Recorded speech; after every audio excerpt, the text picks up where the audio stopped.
नमस्कार. कालच्या घसरणीनंतर आज सकाळी शेअर मार्केट सुरू झाल्यावर घसरण सुरूच होती. दिवसभर कामकाजामध्ये चढ-उतार होत होते. मार्केट बंद होताना सेन्सेक्स हा 271 पॉईंटने घसरून 81,910 वर बंद झालेला आहे. निफ्टी हा 75 पॉईंटने घसरून 25,157 वर बंद झालेला आहे. आजच्या कामकाजामध्ये BSE metal index 0.52%, BSE energy index 0.28% वर आहेत. BSE कंझ्युमर ड्युरेबल इंडेक्स 1.24% खाली आहे. BSE mid cap index 1%, BSE small cap index 0.80% खाली आहेत.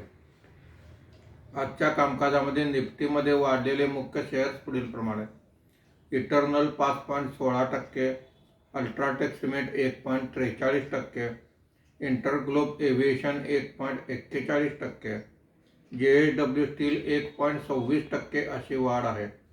आज निफ्टीमध्ये घसरलेले मुख्य शेअर्स पुढील प्रमाणे: ICICI bank 1.95%, Trent 1.87%, Tata consumer product 1.81%, BEL 1.64% अशी घसरण आहे. धन्यवाद.